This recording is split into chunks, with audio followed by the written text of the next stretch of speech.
Bismillahirrahmanirrahim. Assalamualaikum warahmatullahi wabarakatuh.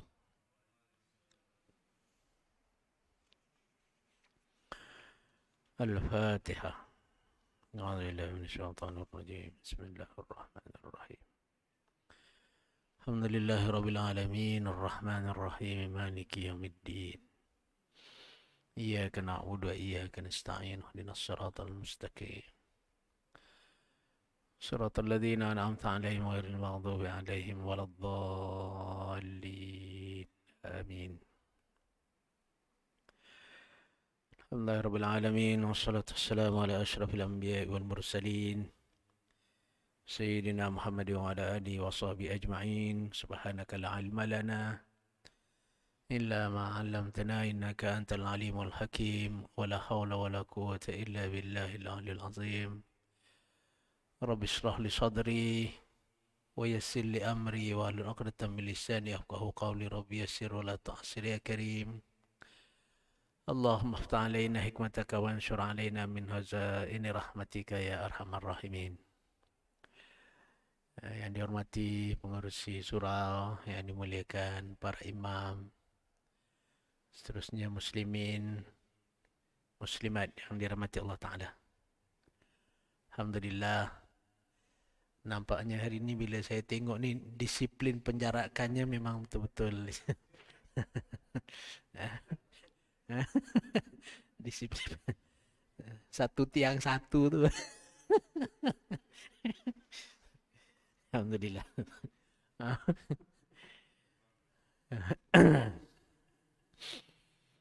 Moga-moga cepat berlalu lah ya penyakit-penyakit yang belum reda lah kiranya kan.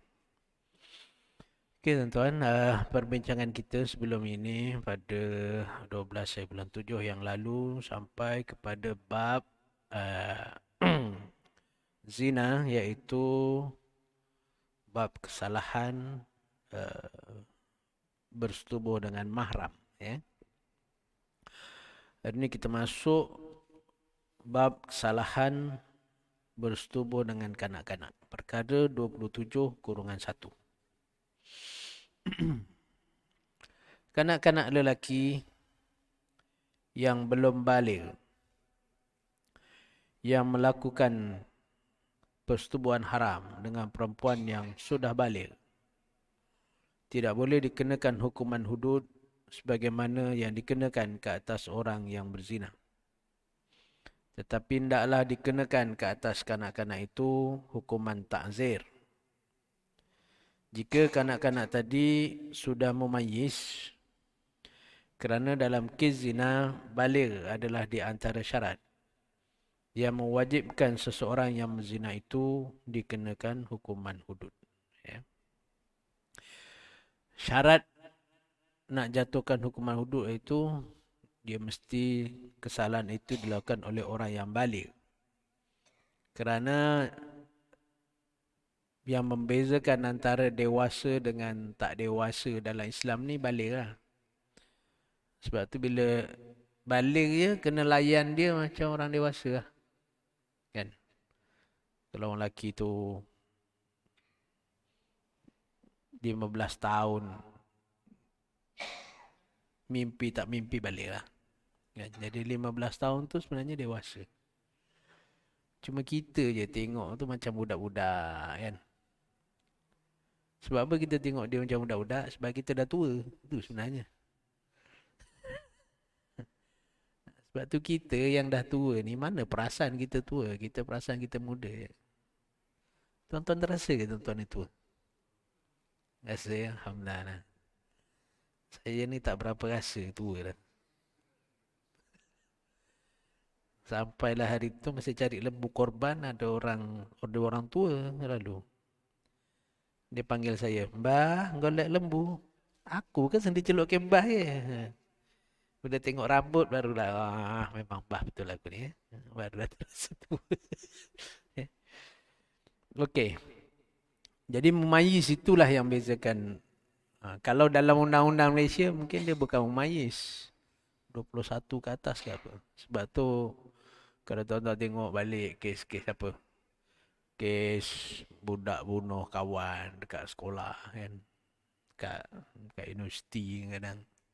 Dia tak jatuhkan hukuman macam orang dewasa lah. Sebab dia masih bawah 21. Tapi kalau ikut Islam dia balik lah. 15 lah nak cakap kan. 15. Ya. Jadi kalau belum 15 melakukan, saya istilahkan 15 lah. Belum balik lah. Ada yang lebih awal kan. 12 tahun dan sebagainya lah. Jadi maknanya kalau dia belum balik dan dia berzina, maka dia kena takzir. Dia tidak boleh kenakan hudud. Jadi takzirnya, bila kita kata takzir, serah pada kerajaan lah. Nak hukuman yang macam mana, yang dapat menghalang dan memberi pengajaran. Okay. Perempuan-perempuan yang sudah balik, yang melakukan zina dengan kanak-kanak lelaki yang belum balik, wajib dikenakan hukuman hudud ke atas perempuan itu. Kalau perempuannya dah balik, lelakinya belum balik, perempuan itu dikenakan hudud, lelaki itu tidak dikenakan hudud. Begitu juga sebaliknya lah kan. Kerana perempuan itu telah melepaskan nafsunya dengan persetubuhan yang haram. Sebab dia dah balik. Dan lelaki yang berakal dan balik, yang melakukan kesalahan zina dengan perempuan yang belum balik, ataupun dengan perempuan yang gila, wajib dikenakan hukuman hudud ke atas lelaki itu. Jadi maknanya perempuan tu pula lah tak kena sebab perempuan itu belum balik. Okey, itu dari segi had untuk mengenakan tadi ya. Maknanya kalau dia kanak-kanak, maknanya dia belum balik, bukan tak kena hukum ya, dia kena hukum. Salah. Sebab tu hukuman itu takzir, tidak sampai kepada hudud. Okey, seterusnya bukti untuk mensabitkan kesalahan zina ya. Perkara 28-1. Kesalahan zina adalah satu kesalahan dalam jenayah syariah yang wajib dikenakan hukuman hudud ke atas mereka yang melakukan kesalahan zina itu sebagaimana yang diperuntukkan dalam perkara 15 ceraian 2 dan 3 berdasarkan firman Allah Ta'ala dalam surah An-Nur ayat 2 yang disebutkan dalam perkara 15-1 dan ditaksiskan oleh hadis yang diriwayatkan oleh Imam Muslim dan Abu Daud yang disebut dalam perkara 12-4 ya. Untuk mensabitkan seorang itu bersalah dalam kes zina, saya sebut perkara-perkara itu sebenarnya kita dah bincang dah dulu. Jadi saya tak detailkan lagi lah. Ya. Untuk mensabitkan seorang itu bersalah dalam kes zina yang wajib dikenakan hukuman hudud, mestilah dibuktikan dengan salah satu dari perkara berikut. Yang pertama, perzinahan itu mesti disaksikan oleh 4 orang saksi berdasarkan firman Allah Subhanahu wa taala, wallati ya'tinal fahishata min nisaikum fastashhidu 'alaihinna arba'atan minkum. Dan sesiapa yang melakukan perbuatan keji di antara perempuan-perempuan kamu, maknanya siapa yang berzina lah di antara perempuan kamu, maka carilah 4 orang lelaki di antara kamu yang menjadi saksi terhadap perbuatan mereka. Jadi maknanya pertama melalui penyaksian lah. Saksi-saksi lah yang melihat.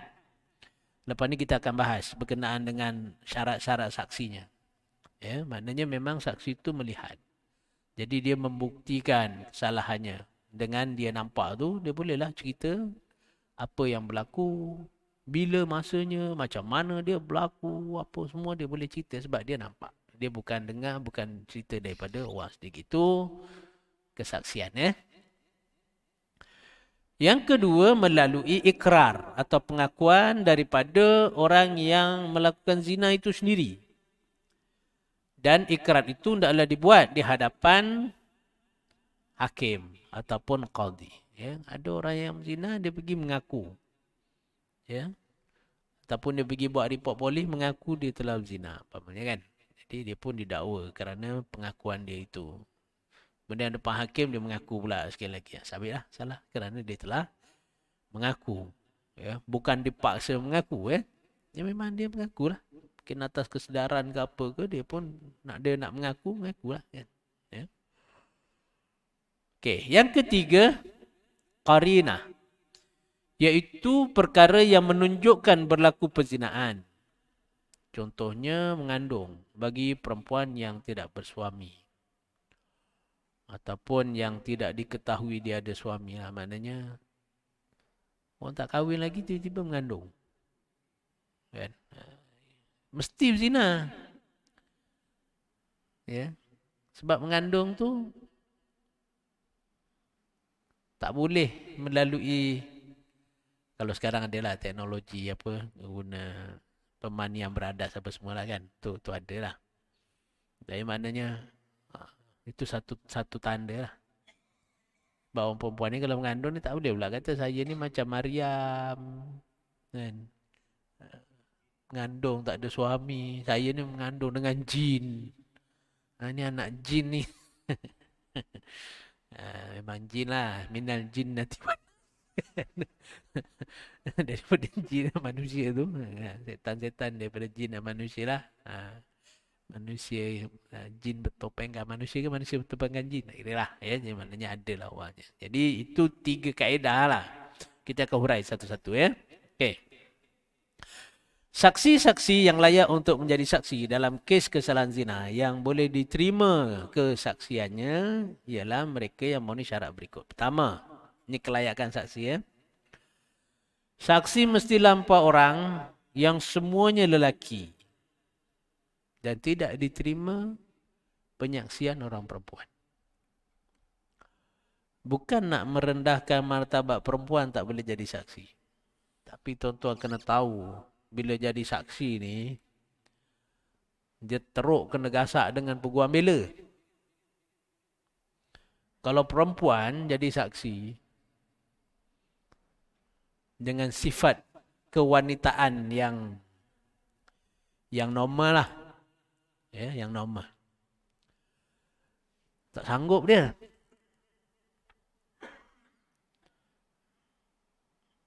Bayangkan kita bayangkan je kalau berlaku perbicaraan, peguam bela dia akan bela bermati-matian lah. Sebab selagi tak disabitkan salah, tak salah kan? Bila kan? Dia kata nampak besar mana yang masuk. Itu pun mungkin perempuan dah tak sanggup nak. Kan? Berapa inci, warnanya macam mana? Masuk banyak mana? Dia bila dia tanya, kalau saksi 1, saksi 2 tak sama? Kan? Oh, tak sanggup jadi saksi. Ya. Sebab tu kalau kita tak nampak, janganlah duk sanggup jadi saksi kan. Sebab kita tak tahu. Tapi kalau kita tahu, tanya pusing kok mana ke, memang itulah jawapan kita. Kerana kita memang tahu, memang kita nampak. Siapa yang pernah dipanggil SPRM ke untuk disoal siasat? Suruh jadi saksi ke, kena tuduh ke, tahu nah. Tak pernah ya? Saya kena panggil. Dari pukul 9 pagi sampai maghrib. Tanya sana, tanya sini. Pusing sana, pusing sini. Pusing sana. Jawapan kita sama aja sebab benda tu kita tahu. Ni siapa yang buat, ni macam mana. Habis pusing sampai sana. Ni sini balik. Dia memang tanya tu berulang-ulang kali. Dia nak tengok. Ni buat cerita ke? Kan? Ni surat ni siapa yang sign, siapa yang buat, apa yang ni. Sampai kat ujung kita pula, salah lah tu orang ni lah pula. Kan kau sendiri yang buat. Itu dia pusing. Gimana nasib baik saya kena panggil tu 1 hari sebelum Ramadan. Sampai pukul 5.30 dia kata, jomlah kita baliklah nak tarawih. Kata dia, bagus juga. Kalau tak mungkin sampai malam pun. Sebab ingat nak tarawih kita balik awal lah. Kata. Okeylah, selesai. Itu baru jadi saksi ya tu. Kalau kena tuduh macam mana suspeknya tak tahulah kan. Ya. Eh, mau terkecil terberak lagi kalau kita memang buat salah apa. Memang dapat tangkap. Bukanlah dia torture, dia elok je sembang. Kan? Ya. Dia nak tahu kan betul tak betul kata tu kan. Okey, jadi bagi saya lah kenapa Islam meletakkan lelaki itu untuk menjaga maruah seorang perempuan. Sebab syariat ni dia Allah Ta'ala jadikan syariat itu, kalau saya boleh istilahkan dengan andaian, manusia-manusia ni dia sifatnya soleh. Dia baik. Manusia ni sifatnya baik.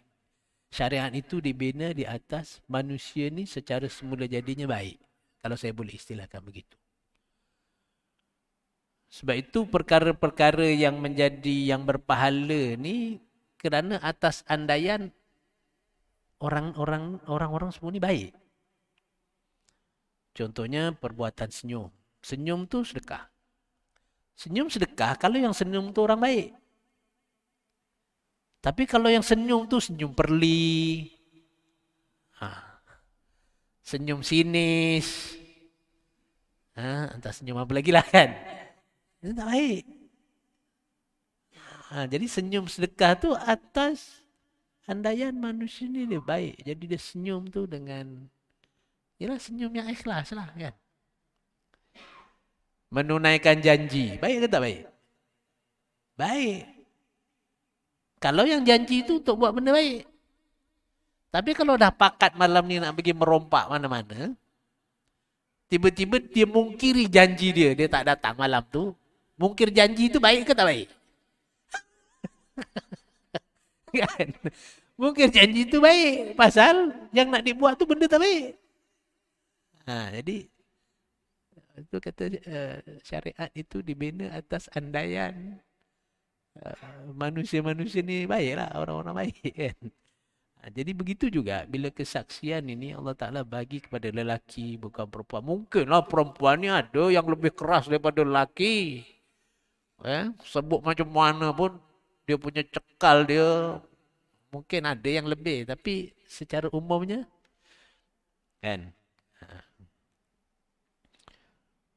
Sebab kita tengok kadang-kadang yang perempuan tu lebih apa?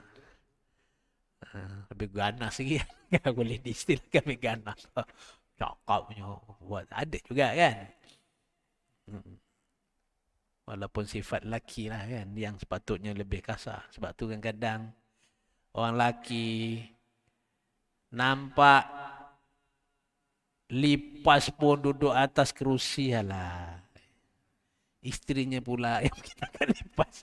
Aduh. Ini letih lah. Kan? Tidak. Bukan sifat dia lah. Gitulah kan. Okay. Jadi tadi kesaksian itu syarat dia pertama lelaki. Kedua balik. Orang yang telah dewasa. Mengikut syarat yang ditetapkan oleh syarat. Baliklah ya. Dewasa. Syarat tadi balik ya. Ketiga berakal. Iaitu orang yang punya akal fikiran yang waras. Cukup sempurna akal fikirannya. Bukan gila. Ya. Orang yang adil. Iaitu orang yang tidak melakukan dosa besar dan tidak berterusan melakukan dosa kecil. Ini kita kena jadi orang yang macam ni. Jangan buat dosa besar. Tinggal sembahyang sengaja. Ini dosa-dosa besar. Kalau sengaja tu tak boleh jadi saksi lah. Tanya. Waktu nak jadi saksi tu, keadilan tu tanya. Sembahyang jaga tak? Ada bolong-bolong. Biar tak ada jadi saksi. Sembahyang raya. Baik Jumaat. 5 waktu. Sekali-sekali. Habis. Tak boleh jadi saksi. Kan? Ini bukan saksi ni. Masih saksi nikah pun macam tu juga. Kan? Semua saksi lah. Kan? Jadi nak jadi saksi ni jangan main dampak tepi jalan. Jangan main jadi saksi sekejap. Duduk. Dapat pula apa? RM10.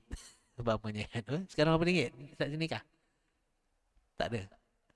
Tak boleh yang pernah jadi saksi Semua imamnya dah bawa Dah bawa kroni. Tak adalah. Marah imamnya. Dah bawa saksi masing-masing. Yang dia percaya lah kan. Yang dia percaya. Tak apalah kan. Tapi maknanya orang yang melakukan dosa besar, yang mengekalkan dosa-dosa kecil kan. Ini tak layak nak jadi saksi. Jadi kita kena nilai diri kita ni lah. Takut besok kita nampak apa semua. Kali pergi mahkamah. Oh, kena tanya tu, tanya. Rupanya tak lepas. Syarat saksi tak lepas. Kan? Nampak. Saksi itu semuanya mestilah terdiri daripada orang Islam. Sama ada saksi ke atas orang Islam ataupun bukan Islam. Penyaksian orang bukan Islam tak diterima. Sebab tu bila kita kata daripada orang Islam yang tak baik, bukan Islam yang baik, lebih baik bukan Islam. Kalau dah bukan Islam tak ada baik. Sebenarnya, sepirnya sebenarnya gitu. Nak baik tu Islam dululah. Ya. Sebab nilai baik dan buruk itu pada Islam tu.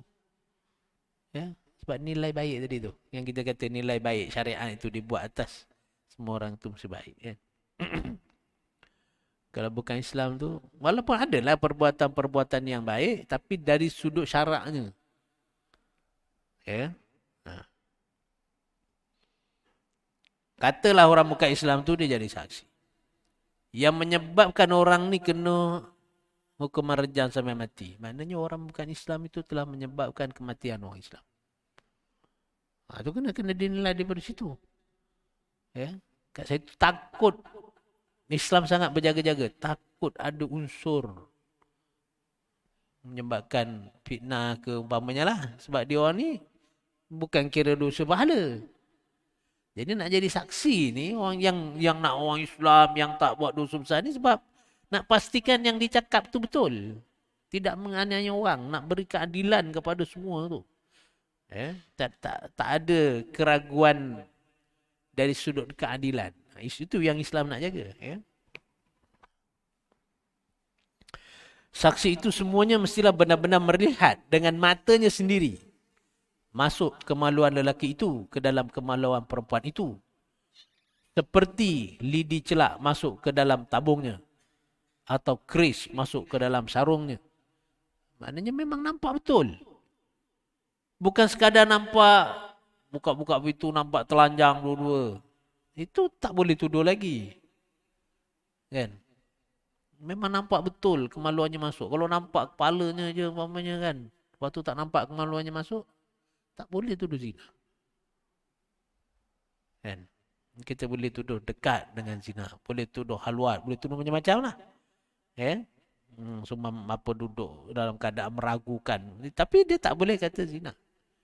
Kerana tak nampak. Jadi sebenarnya nak jatuh kes tu memang payah lah.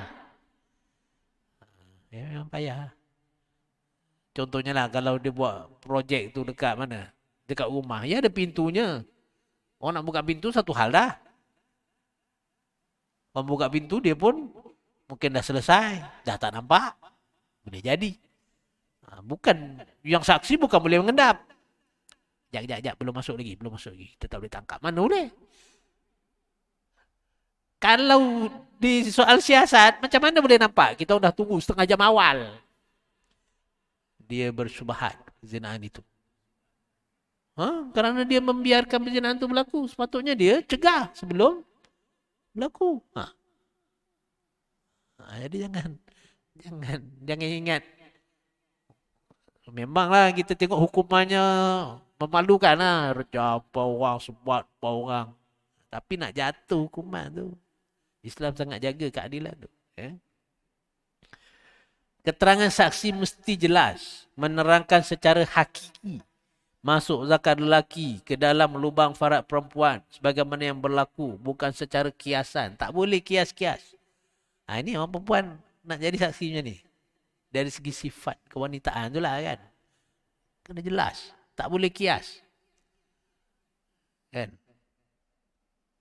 Kalau ditanya, pakai kondom ke tak pakai kondom? Umpamanya. Dia tak boleh kias. Nampaklah pakai stokin tu. Pakai stokin je. Dia kena. Dia belajar fake ni. Belajar undang-undang macam tu lah. Dia kena jelas lah.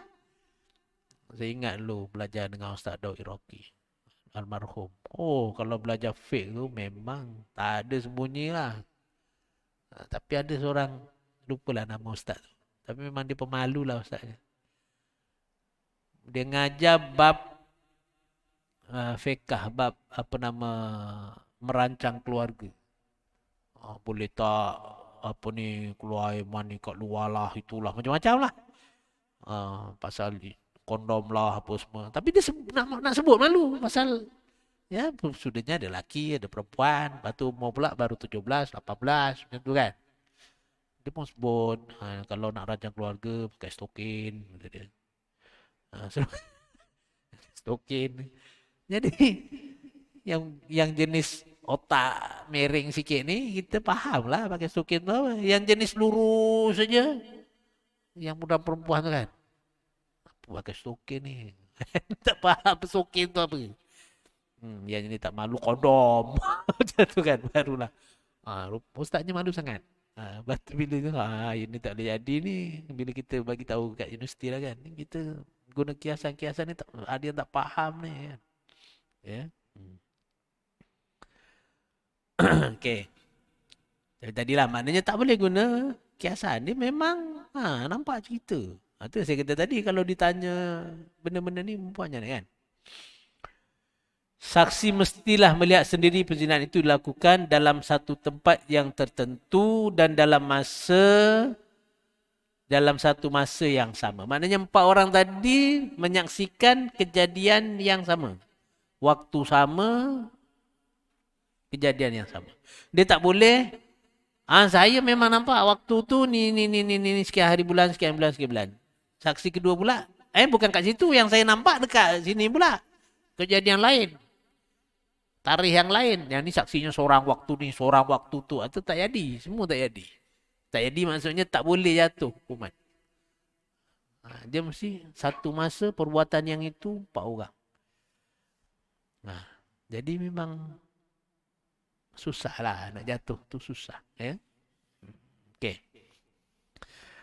Sebab tu dia hukumannya bukan kita suka-suka nak tuduh orang. Kan? Tak cukup pula saksi yang kena pula yang buat report tu. Kena tuduh pula. Tuduh menuduh tanpa saksi. Tuduh zina tanpa saksi. Pula dah nak defend diri macam mana. Ya, tu kena. Bila cukup baru ni lah. Ya. Okay. Kemudian. Seseorang yang mendakwa seorang perempuan melakukan zina tanpa mengemukakan 4 orang saksi lelaki. Dakwaan itu adalah dianggap sebagai qazib, dusta. Iaitu menuduh seorang berzina secara melulu yang wajib pula ke atasnya dikenakan hukuman hudud iaitu sebat sebanyak 80 kali sebat. Pula dah. Iyalah. Nak pertegakkan kebenaran. Bagi 2 orang, kami nampak ni tak cukup. Dah dia pula kena sebat 80 kali. Kerana menuduh orang zina. Jangan main-main. Dia tuduh orang zina ni bukan mesti sebut saya nampak dia berzina. Tak. Nanti dalam bab qazaf nanti kita cerita detail lagi lah. Dia menafikan keturunan orang. Itu juga satu tuduhan zina. Bayangkan ya, kadang-kadang kita gurau dengan kawan-kawan kita kan. Anak engkau ke ni, muka lain ke anak orang lain? Kita cakap tu boleh jadi satu tuduhan bahawa isteri kawan kita berzina dengan orang lain. Dia tak puas hati, dia bawa pergi mahkamah, qazaf 80 kali sebat. Orang sekarang duk buat lawak pasal agama kan.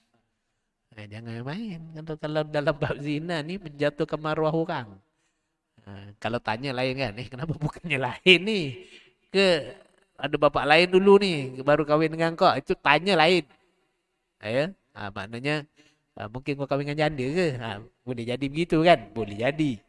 Tapi, bila kita cakap tu, dia boleh jadi satu tuduhan. Walaupun orang yang kita tuduh tu dah mati. Kita duk cerita si Pulana ni mati dia zina tu dulu. Tu bukan anak daripada suami dia. Ada orang report. Kita tak boleh bawa saksi perzinaan itu. Kena. Qazah tu. Ini saksi. Jadi jangan main sebut-sebut mudah-mudah gitulah. Kita hukuman tu satu perkara, dosanya satu perkara kan. Itu kan tuduh tu dosa satu perkara. Yang kita kena jaga mulut lah, jaga mulut kita. Berdasarkan firman Allah Taala wallazina yarmunal muhsanat summa lam ya'tu bi arba'ati syuhada fajriduhum samanina jalda. Ada orang yang melempar katuran zina kepada perempuan yang terpelihara kehormatannya, kemudian mereka tidak membawanya 4 orang saksi, maka sebatlah mereka 80 kali sebat, ya. Okey. Itu dari sudut kesaksian, ya, saksi. Yang kedua tadi kita kata dari sudut pengakuan, ya. Seorang lelaki atau perempuan yang mengaku bahawa dia telah berzina, tidak boleh disabitkan kesalahan mereka berzina dengan hanya pengakuan itu sahaja, kecuali cukup syarat pengakuan mereka. Yang pertama, pengakuan itu dibuat dan dikemukakan di mahkamah lah. Okay. Pengakuan itu datang dari orang yang mempunyai pemikiran yang waras. Ini bukan orang gila mengaku, ya. Pengakuan itu dibuat oleh orang yang baligh, yang dewasa. Pengakuan itu dibuat secara lisan, dengan mulut, dengan lafaz, kecuali orang yang bisu. Diterima pengakuannya secara bertulis ataupun dengan bahasa isyarat yang difahamilah. Yang seterusnya, pengakuan itu mestilah dibuat dengan cukup terang dan jelas mengenai perbuatan zina yang dilakukan oleh mereka tanpa menimbulkan sebarang keraguan dan kesamaran. Memang pengakuannya sangat jelas. Dia bukan cerita-cerita yang inilah, memang jelas perzinahan itu. Seorang yang mengaku dia telah berzina, hendaklah dibuat pengakuan itu di mahkamah di hadapan hakim. Tidak sah pengakuan yang dibuat di hadapan orang lain selain daripada hakim. Syarat ini merujuk kepada kes Ma'iz bin Malik yang diriwayatkan daripada Abi Sa'id Al-Khudri bahawa Rasulullah telah menyuruh sahabatnya merejam Ma'iz yang telah mengaku di hadapan Rasul sallallahu alaihi wasallam bahawa dia telah berzina, ya. Ma'iz ni dia dalam hadis diceritakan dia mengaku dia dah berzina. Sekejap, ya, takut ada panjang dia punya hadis tu kat sini, kalau jauh tak ada kat sini, ya. Dia mengaku dia telah berzina. Nabi paling muka dia kan 2-3 kali. Dia mengaku dia dah zina. Nabi tanya lagi. Nabi tanya, tengok je kot? Tak. Pegang je kot? Tak. Cium je kot? Tak. Aku zina. Nabi tanya, kau dah kahwin ke belum? Dah kahwin. Ini memang betul lah. Ada Nabi tanya kepastian pengakuan dia tu, ya. Jadi sebab tu pengakuan itu mesti pengakuan yang pasti di hadapan hakim, ya. Pengakuan yang dibuat oleh orang yang tidak siuman, tidak waras fikirannya, pengakuan itu tidak boleh diterima untuk mensabitkan kesalahan zina dan tidak boleh dikenakan hukuman hudud ke atas orang yang mengaku berzina itu, ya. Seseorang yang kadang-kadang gila, kadang-kadang siuman dan waras fikirannya, di mana dalam masa ia siuman dan waras, ia mengaku bahawa ia berzina, pengakuan itu boleh diterima dan wajib dikenakan hukuman hudud ke atas orang itu. Jadi kalau waktu dia siuman, dia mengaku, dia buat tu pula waktu dia siuman, kan. Ada juga orang yang sekejap siuman, sekejap tak siuman ni. Dia tahu apa yang berlaku waktu dia tak siuman. Kan. Ada orang cerita dengan saya, ada seorang ni, dia ada saudara yang tak siuman. Bila tak siuman tu dia tak semayang, kan. Bila dia siuman, qada. Pas bayang. Maknanya dia tahu waktu dia tak siuman tu dia tak sembahyang. Tapi sebenarnya dia tak wajib qada pun. Sebab orang tak siuman waktu tu dia terlepas daripada taklif, kan. Ini masalahnya yang siuman yang tak sembahyang. Ini masalahnya. Jadi lebih teruk daripada yang tak siuman. Okey. Kemudian qarinah tadi, ya. Ataupun ada tanda-tanda. Qarinah yang boleh diambil kira ialah untuk mensabitkan seorang perempuan itu berzina ialah dengan mengandung. Bagi perempuan yang tidak punya suami atau perempuan yang tidak diketahui bersuami. Ya. Jadi kalau dia mengandung tu, itu tanda lah. Termasuk dalam qarinah yang boleh mensabitkan seorang perempuan itu berzina ialah kehamilan perempuan yang bersuamikan kanak-kanak yang belum balik. Kita kat sini tak adalah sebab hukum kahwin kita kat sini mesti dah balik lah. Ataupun bersuamikan lelaki dewasa yang terpotong zakarnya. Maknanya dia ada suami yang tak mungkin lah dia mengandung. Tapi dia mengandung. Kan? Jadi kat situ boleh lah. Ada tanda, ada qarinah boleh tuduh. Ya? Okay, kemudian pelaksanaan hukuman hudud. Pelaksanaannya ni panjang ni. Kalau cerita ni, kalau masuk bab ni, sampai pukul 10 baru habis. Jadi, kita berhenti dulu kat situ, kok ada soalan lah. Sebab dia panjang. Ada soalan sama ada yang kita bincang hari ni ataupun yang kita bincang. Sebab dalam 2-3 minit je lagi kan. Soal tu. Ya. Yeah.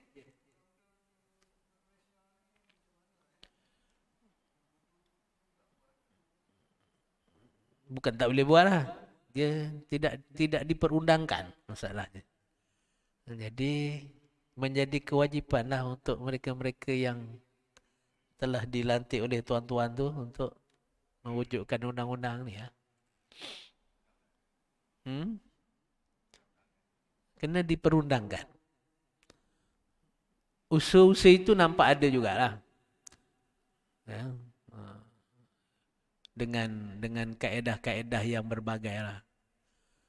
Sebab kat Malaysia dari sudut perlembagaan yang ada, nak jadi undang-undang tu kena buat pergi parlimen. Jadi, Menteri Undang-Undang dia kena gubal lah satu undang-undang. Supaya mana yang bersifat hudud ni, yang tak boleh ditukar dengan hukuman lain, kena dibuat. Hakimnya, kelayakan hakimnya dia. Tapi hakim adalah kot yang dah ni. Dan kalau dari segi rang undang-undang, banyak juga yang bagi tahu Brunei tu dia buat undang-undang hudud dia pun dia pakar-pakarnya dari Malaysia juga. Kan Aceh pun macam tu juga. Kan pakarnya dari Malaysia. Kat Malaysia tak buat. Kan? Bukan kerana tak ada pakarnya lah. Kerana saya istilahkan kurang bersungguhnya lah kerajaan. Kalau saya boleh istilah gitulah. Nak kata tak nak tu nak juga kot kan. Tapi tidak begitu bersungguh lah.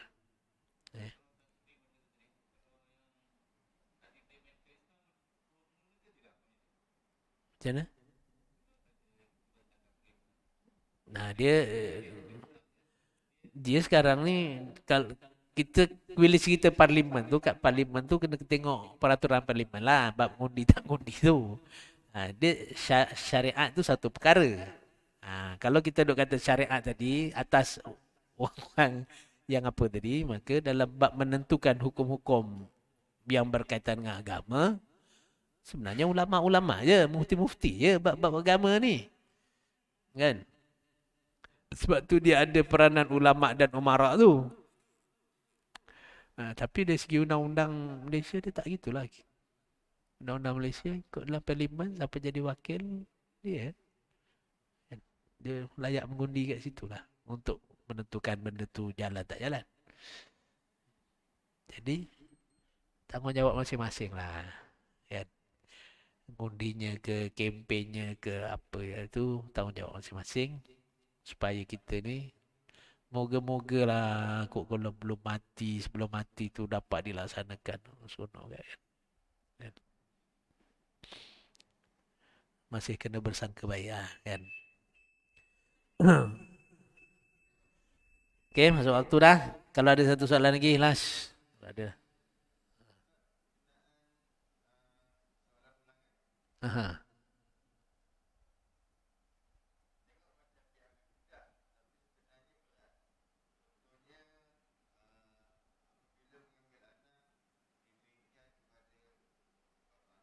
Mhm.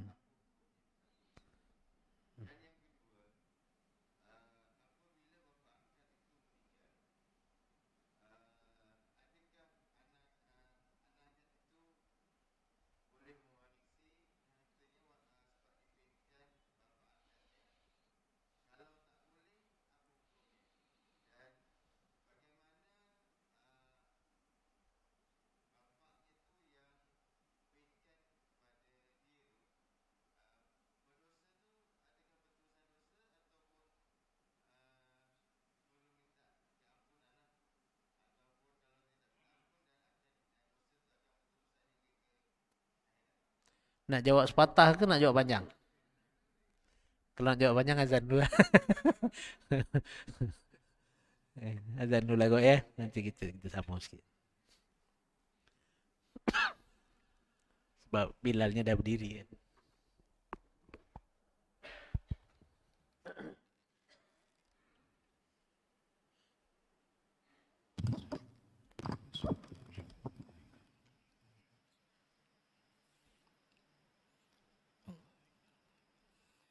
Allahu Akbar, Allahu Akbar. Allahu Akbar, Allahu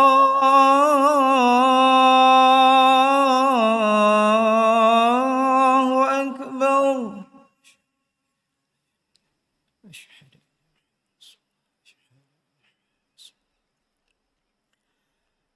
أشهد أن لا إله إلا الله.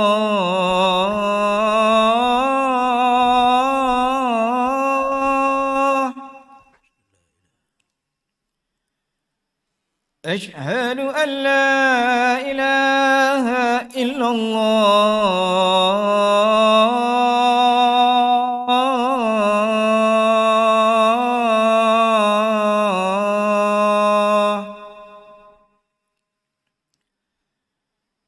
أشهد أن محمد رسول الله.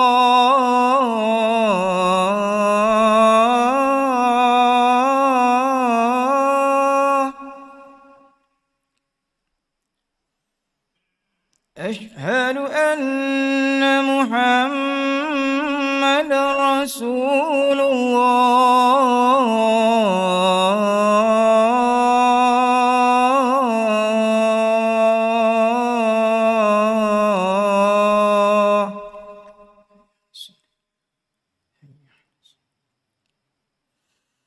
حي على الصلاة.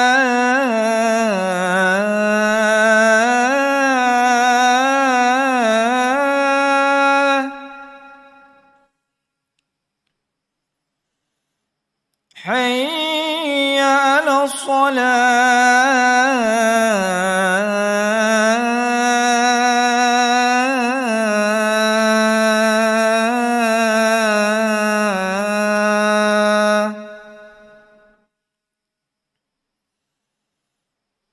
حي على الفلاح.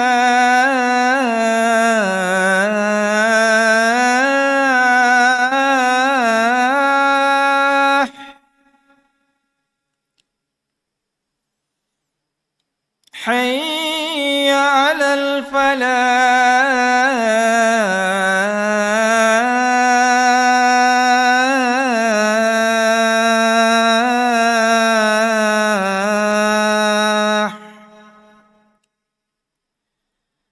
الله أكبر، الله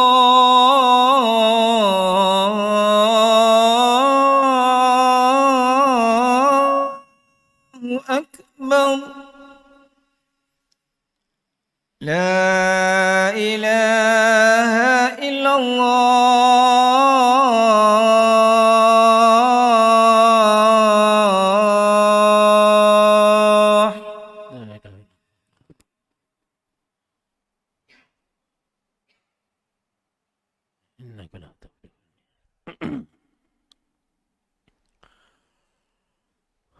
Okey ya. Yang pertama soalannya boleh tak nak binkan anak angkat kepada bapa angkatnya? Jawapannya tak boleh dan hukumnya haram. Haramnya itu kerana kita seolah-olah telah mengubah nasab. Ataupun dalam bahasa kasarnya, bapa angkat itu seolah-olah mengaku tu anak zina dia lah. Seolah-olahnya lah. Sebab dia yang melahirkan tu bukan isteri dia. Dan kita binkan pula kepada dia. Jadi, seolah-olah lah itu adalah bahasa kasar kita lah kan. Jadi sebenarnya tak boleh. Nak binkan, dalilnya saya tak ingat lah. Tapi ada hadisnya, ada ayatnya lah. Yang kita tak boleh nak mengaku bahawa anak orang tu anak kita dengan kita binkan pada kita. Tu dari segi hukum bagi apa? Membinkan tadilah. Nak ambil anak angkat, biarlah bin bapak dia. Kan? Satu. Yang kedua, dari sudut pusaka tadi kan, soalan tadi kan. Bila nak angkat ni dia macam orang lain. Ya, macam saya dengan tuan-tuan lah.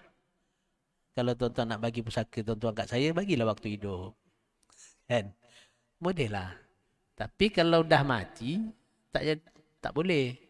Kerana bukan nasab. Pusaka ni kita dah belajar itu. Dia berdasarkan nasab ataupun berdasarkan kepada perkahwinan. Kan? Jadi nasab tu tadi sama ada anak, cucu, cicit, bapa, datuk, bapa saudara tu kan dia berdasarkan nasab. Ataupun berdasarkan perkahwinan, isteri kan. Jadi dia tidak ada berdasarkan kepada yang lain tu tak ada. Jadi dari sudut pusaka saling tidak mempusakai. Okey. Ada macam banyak lagi soalan tadi lagi apa? Mhm. Mhm.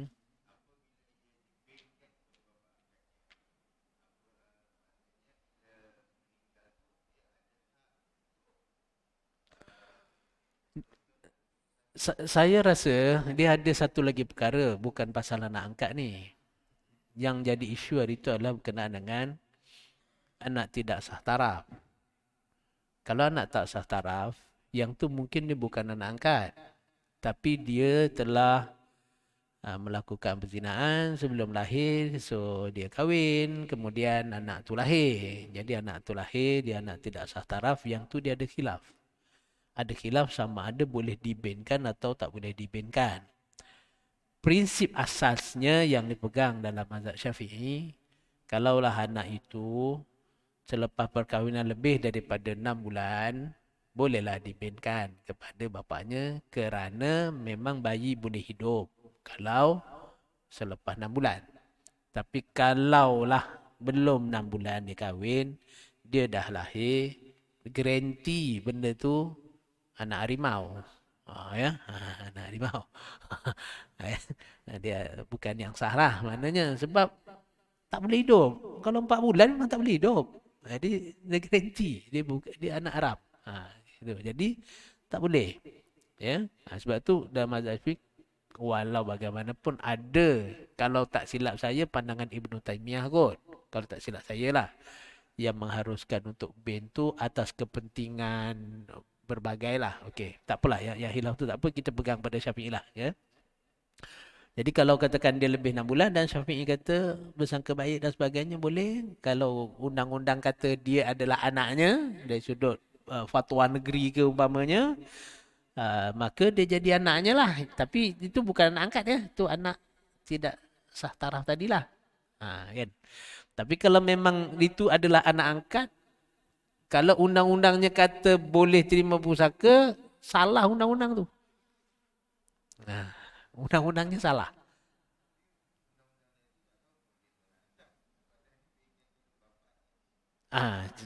Sebab itu undang-undangnya maknanya bukan undang-undang anak angkat itu boleh dapat. Undang-undangnya bahawa anak boleh dapat. Betul undang-undangnya betul. Undang-undangnya betul, tapi kita salah dalam menginterpretasi tadi lah. Jadi dalam undang-undang dia macam ni. Kalau hakim dia tengok bukti. Dia tengok bukti. Bukti apa yang ada? Sebab tu katakan macam banyak laki kat Miru umpamanya kan. beli tanah, tak tukar nama apa semua. Bila dah meninggal, macam mana? Kan?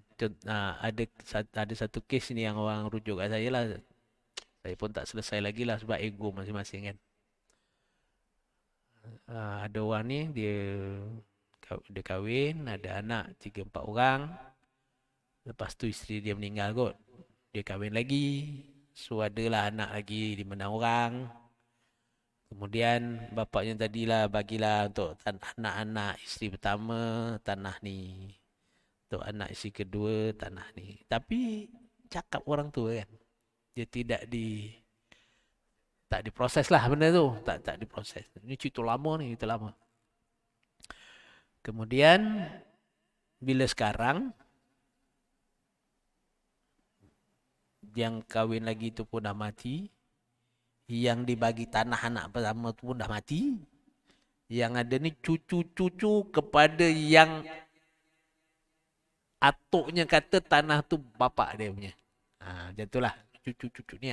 Beberapa orang ni dah meninggal semua. Jadi cucu-cucu nak tuntut. Bila cucu-cucu tuntut, pergi mahkamah, pergi jabat tanah. Pakcik-pakcik dia yang mak lain tu, sebab bapaknya sama, dapatlah. Dapat. Pakcik dapat. Cucu pula tak dapat. Pakciknya ada. Tu yang kalau pergi mahkamah pun mahkamah kata tu bukti yang ada. Kan? Bukti yang ada orang ni masih hidup ni. Yang kau cakap kata atuk kau bagi, mana buktinya? Hakim gitulah. Kita orang dengar, semua orang tahu. Semua boleh pakat je. Boleh jadi. Macam tu lah kan. Jadi macam tu juga. Jadi maknanya bila dia binkan, pergi mahkamah bin. Kan, dah memang anak dia. Jadi mahkamah akan kata anak dia. Cuma kalau memang kita tahu bahawa hukum asal tadi tu, kita membinkan tu dah haram. Kemudian bagi pusaka lagi, ambil hak anak yang tu dah haram. Kan? Jadi berapa kali haram lah tu. Kan? Jadi sebab tu dalam agama ni bila dia diharamkan tu dia akan ada dia punya kesan yang lain. Kan? Kalau katakan memang declare ni memang nak angkat. Dari pusaka tak dapat. Tapi mungkin dia bina hubungan keluarga angkat dengan anak-anak dia sendiri tadi tu rapat. Lepas dia agih pusaka mungkin juga adik-beradik ni yang kalau adik-beradik angkat dia kata kesian. Adik angkat kita tak ada. Ambil bahagian kita bagi kat dia kan selesai. Kan? Dia halal semuanya. Bila harta tu dah dibagi, dah diagih, orang yang terima tu dia boleh buat apa saja. Bukan dia dah terima tu, dia adik angkat kita ni, dia tak boleh pusaka ni, tak boleh. Yang asal belum bagi tu memang tak boleh. Dah bagi kat kita tu, hak kita nak bagi kat adik-beradik lain ke, nak bagi kat jiran ke, nak bagi kat masjid ke, nak bagi kat Ustaz Zawawi ke, bagilah kan. Tak ada lagi orang datang bagi. Apa punya gitulah kan. Jadi tu rentetan hukum tadilah. Saya saja buat joke-joke ni biar tuan-tuan ingat. Kan. Kan. Ya. Itu je kan, 3 tu kan. Apa lagi soalan tadi?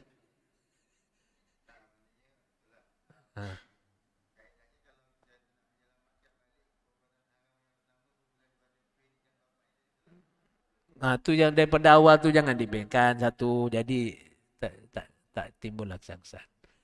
Dan sebab dia bila nak angkat ni kena tengok pula nanti auratnya. Jadi bila jelas kan, kalau kita jelas memang dia nak angkat. Jadi layan dengan cara baik lah maknanya kan. Jadi auratnya jaga.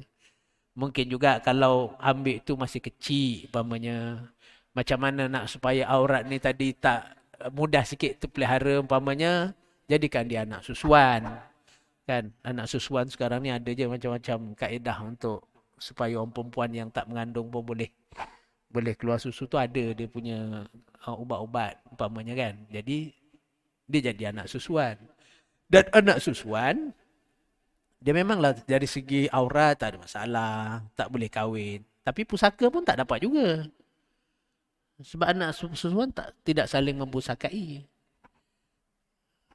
Kan? Hmm. Jangan pula, oh saya anak susuan dia. Saya ibu susuannya. Kalau saya tak susukan dia mati dulu kecil-kecil. Pula dah. Kan, jadi harta dia harta saya. Tak boleh. Tak boleh. Kan, susuan. Ada hukum susuannya lah kan. Dia, dalam bab pusaka dia tak tak mewarisi lah. Wallahu alam. Cukup lah ya untuk malam ni. Sorry lah panjang sikit. Pengurusi yang tanya saya kena jawab.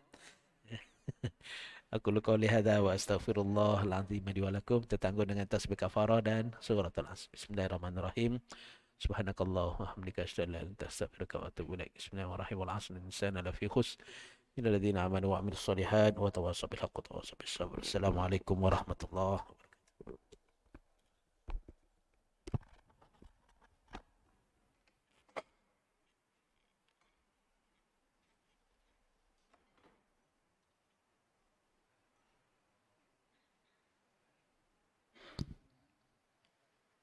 صف. الله أكبر الله أكبر. أشهد أن لا إله إلا الله. أشهد أن محمد رسول الله. حي على الصلاة حي على الفلاح. قد قامت الصلاة قد قامت الصلاة. الله